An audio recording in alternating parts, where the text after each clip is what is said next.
各位好，这次我带了腾龙的28-200，也就是这次它最新出给 Sony 的一个镜头。那它的特点呢，就是它的最大光圈28端有到 f2.8，那就是它的最大的优点。那我这次特别到了澎湖来测试这颗旅游镜在旅游上面的拍摄表现。那我会一边拍照一边录影，就是分享给各位看这次我所拍摄的照片。OK。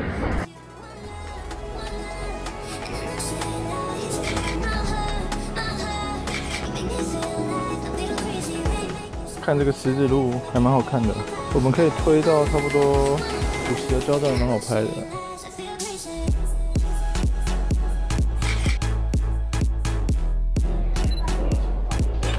抓到200端可以看到它的3镜还蛮明显的。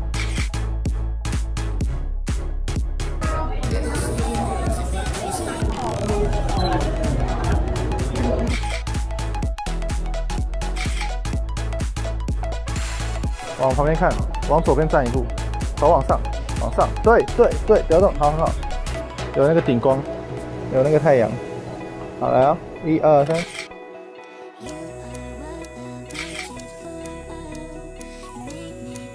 好，收工。谢谢。不好意思。我们不小心让一堆人卡在这里。对。没关系，以我们的身份，我们可以。YouTuber 吗？对，我在录影。可以。 我们先看一下28端哦，这样，这还是200。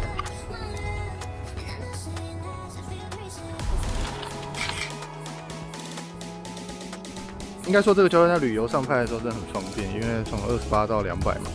然后刚测试给各位看，就是那个距离其实算是非常的远，所以真的非常方便。我刚刚发现一个问题，就是我常常在用 AFS 的情况下遇到假合焦。 大概50%的几率，你要对个2、3次才会确定准焦。哎，不错，这不错。1、2、3。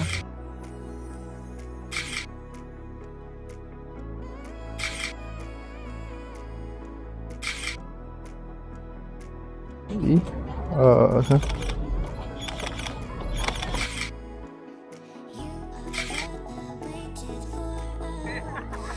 收腰，哎，很好，下一张。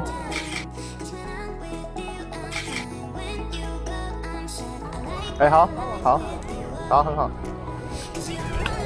哎呦，不错哦，不要动哦。1、2、3，下一张。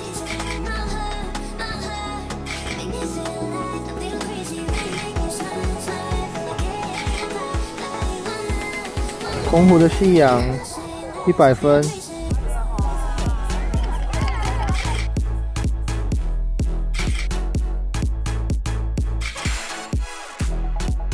这个最大的重点就是它的28端拥有 f2.8， 所以晚上的时候可以手持拍摄更多夜景，像现在这个景色。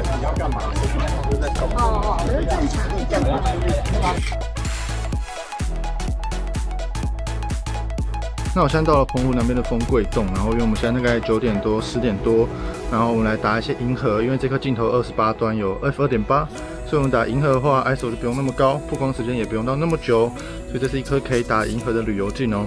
当然28mm 是确实有一点不够广，不过毕竟它是2.8嘛，因为有优点呢，就必定有缺点这样。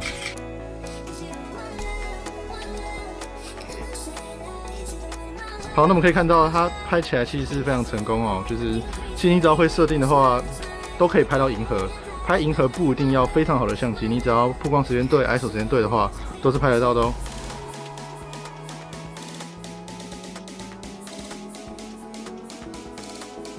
我刚刚都拿这颗的200端来打太阳，那太阳看起来会非常大颗，而且刚刚的日出应该算是非常成功，非常的圆。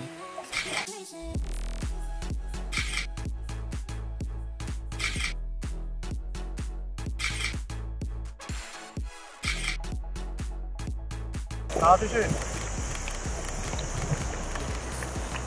好，1、2、3。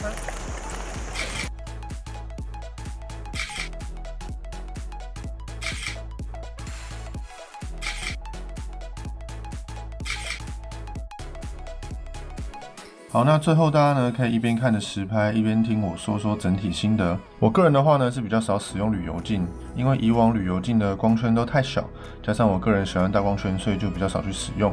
那这次的28-200呢，28端有做到2.8，让我着实觉得带出门真的是非常方便的一个镜头。那画质方面的话呢，个人是不会太去要求旅游镜的画质，但是这一款的锐利度确实够用。唯独回来修图的时候呢，我觉得原生的镜头对比有点太强了，导致暗部的细节流失比较多，所以暗部修起来呢非常容易死掉。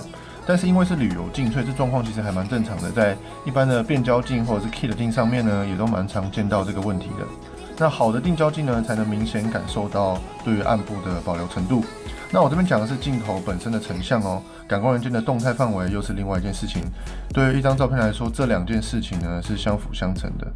另外，这次我还有遇到 AFS 不准焦的情况，那我也有反映给腾龙了，也希望日后可以改善这一点。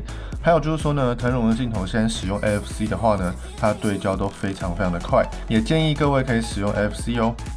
那到底值不值得买这个镜头呢？我个人觉得，如果你不需要超广角的话，这个镜头非常值得哦 ，CP 值非常高，重量也非常轻，非常推荐给各位。或者是说你再补一颗17-28 f2.8 腾龙的那一颗的话，这样你出门的话呢，就有17到200的焦段咯。